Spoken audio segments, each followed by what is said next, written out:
Assalamu alaikum. Welcome to my channel Study Planet. Today we will learn the topic Theory of Social Construction of Reality and Theory of Ethnomethodology. So let's start. First of all हम देखते हैं कि first theory यानी कि theory of the social construction of reality ये क्या है। तो 1966 में दो सोशोलॉजिस्ट थे, Peter Berger and Thomas Luckmann.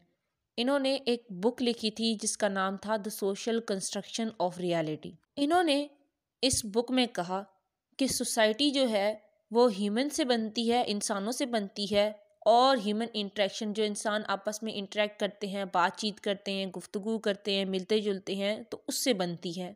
और इस प्रोसेस को उन्होंने नाम दिया हैबिचुअलाइजेशन। हैबिट यानी एक आदत जो है, मामूल, यानी रोज़ मिलते जुलते हैं ना। ऐसा कोई दिन नहीं गुजरा होगा जिसमें मिलते ना हो, हम लोग एक दूसरे से बातचीत ना करते हों, तो इसलिए ये हमारी एक हैबिट बन गई है। तो इसलिए इन्होंने कहा हैबिचुअलाइजेशन। अब हैबिचुअलाइजेशन ये भी डिस्क्राइब करती है कि कोई action, any action that is repeated frequently becomes cast into a pattern which can be performed again in the future in the same manner and with the same economical effort. यानी कि ये कहती है कि कोई सा भी एक्शन जो कि अचानक से रिपीट किया गया है, वो हमारी पर्सनैलिटी, हमारे बॉडी के अंदर वो कैसे कास्ट हो जाता है, कैसे शामिल हो जाता है, और बाद में वो परफॉर्म भी किया जाता है। फ्यूचर में वो दोबारा से हम परफॉर्म करते हैं उसी मैनर में, उसी वे में, और उसी तरह सेम इकोनॉमिकल एफर्ट में। जैसे कि एक बच्चा है, अब उसने वो फुटपाथ पे चल रहा है, तो वो अपने पीछे देख रहा है अगर, और सामने एक पोल है, उसके साथ वो टकरा के गिर जाता है। तो वो नीचे से जब उठेगा तो वो उस पोल की तरफ देखेगा, जी मुझे किस चीज़ ने मारा है, किस चीज़ से मैं टकराया हूँ, इधर उधर देखेगा तो उसको पता लगेगा कि मैं पोल से टकराया हूँ। अब वो चीज़ उसके अंदर बिल्टअप हो चुकी है। अब वो जब भी अगर उसको कोई चोट लगेगी, किसी चीज़ के साथ टकराएगा, तो वो देखेगा पहले कि मैं किस चीज़ के साथ टकराया हूँ। वो पहले उस चोट को नहीं देखेगा कि मुझे कहाँ चोट लगी है, वो सबसे पहले देखेगा कि मैं किस चीज़ के साथ टकराया हूँ। तो इसे हम हैबिचुअलाइजेशन कहते हैं, यानी हैबिट बन गई है, एक आदत बन गई है। उसके अलावा ये दोनों सोशियोलॉजिस्ट ये भी कहते हैं कि हम सिर्फ अपनी सोसाइटी को बिल्ट अप नहीं करते, बल्कि हम उसको एक्सेप्ट भी करते हैं जैसे कि वो है, क्योंकि बाकी लोगों ने हमारे होने से पहले उसको क्रिएट किया था, बनाया था। जैसे कि फॉर एग्जांपल, अब हमारा जो स्कूल है, हमारा कॉलेज है, वो एग्जिस्ट करता है एक स्कूल की बेस पे, और सिर्फ हम उसको एक बिल्डिंग नहीं कह सकते कि एक बिल्डिंग है जी, वहाँ हम जाते हैं, पढ़ते हैं, हम उसको स्कूल का नाम देते हैं। क्यों? क्योंकि हम और हमसे जो पहले लोग गुजरे हैं ना, वो ये मानते होते थे कि वो स्कूल है।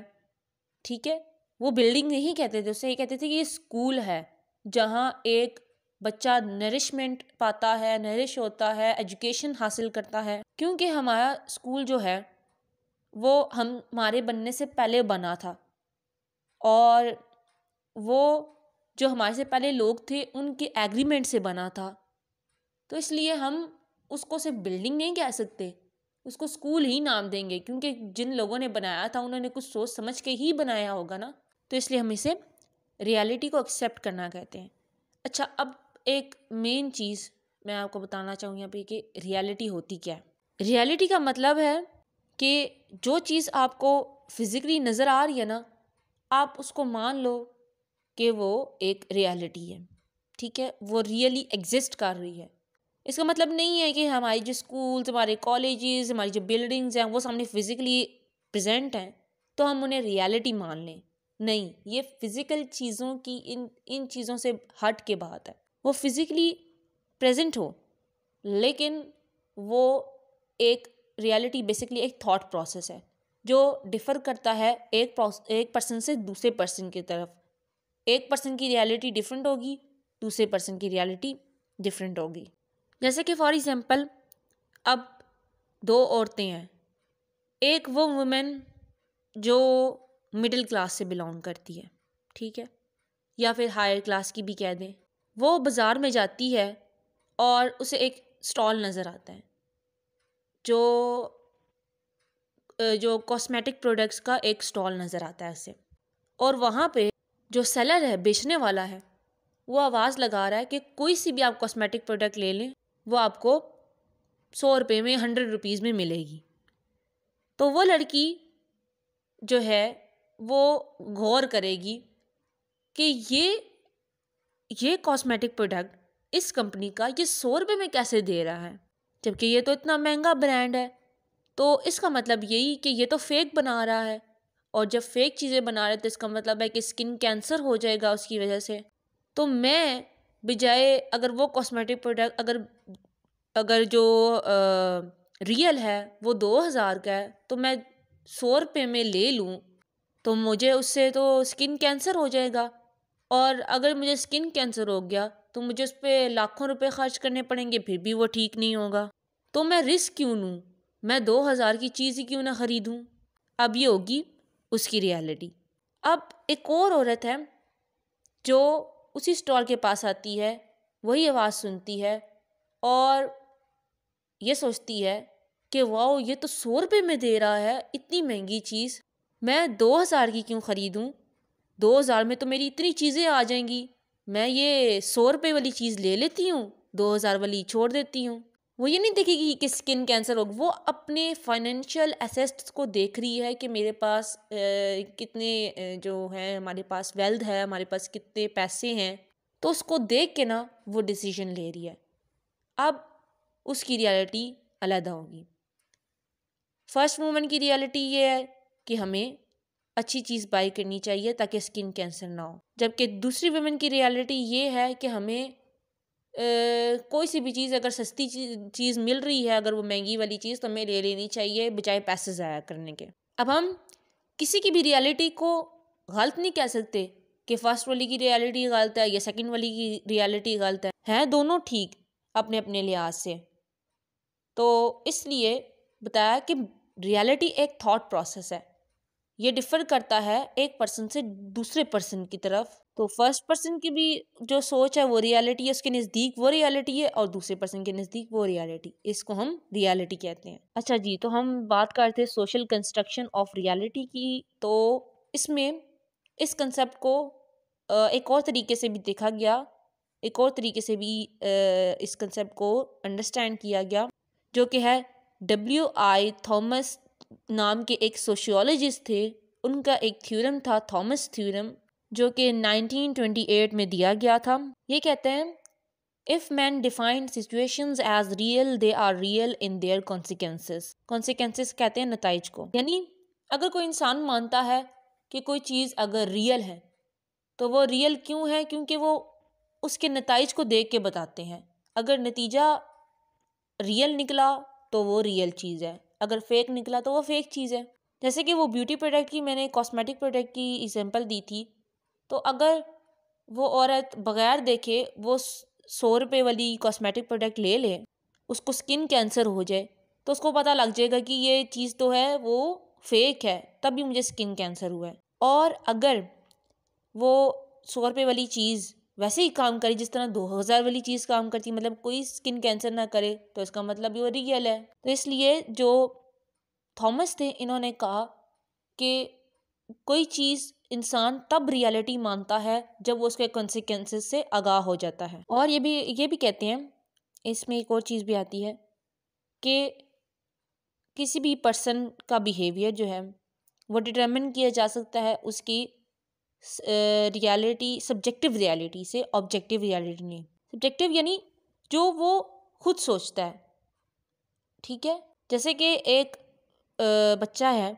जिसको रिपीटेडली कोई लेबल लगा दिया है, कोई नाम रख दिया उसका, जैसे ओवर अचीवर या इस तरह के कोई से भी नाम दे दिए, उसके साथ वो टर्म, वो नाम उसके साथ रहेगा, लेकिन वो उसके कैरेक्टर में वो चीज़ नहीं है, लेकिन उसको वो नाम दे देंगे।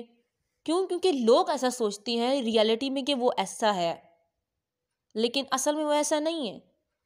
तो जो लोग सोचते हैं, जो रियलिटी मानते हैं सब्जेक्टिवली, उसे हम रियलिटी कहते हैं। अब नेक्स्ट थ्योरी है एथनोमेथोडोलॉजी की।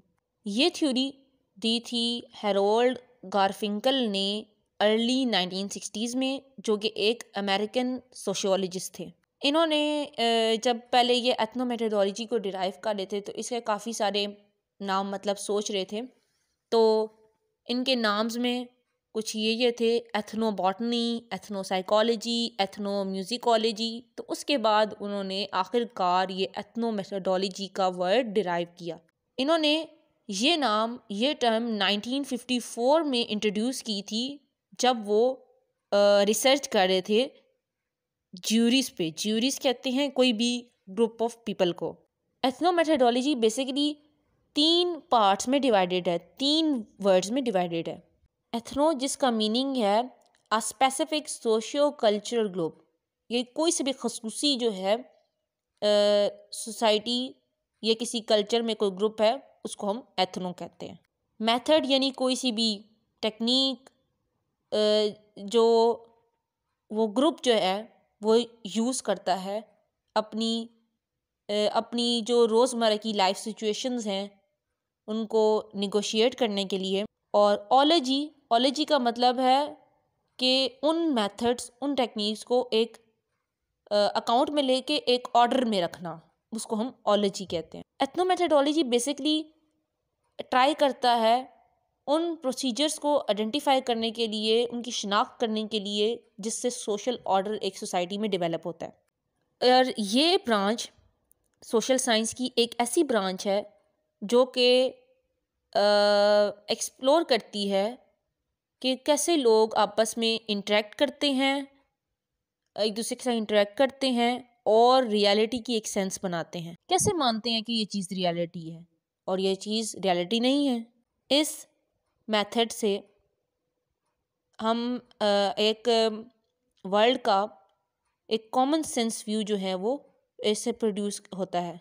सेंस व्यू यानी कि लोग कैसे चीज़ों को परसीव करते हैं, कैसे उनके नज़दीक चीज़ रियलिटी है, ऑब्ज़र्व करते हैं उस चीज़ को और मानते हैं ये रियलिटी है। और ये भी स्टडी करता है कि कैसे इंडिविजुअल्स जो हैं वो बिहेव करते हैं अपनी एवरीडे लाइफ में, अपनी रोज़मर्रा ज़िंदगी में। तो इसे हम एथनोमेथोडोलॉजी कहते हैं। So there was today's lecture on the theories of social interaction, social construction of reality and ethnomethodology. Hope you have understood it very well. If you have understood it, make sure to like the video, share the video with your family and friends, and don't forget to subscribe the channel.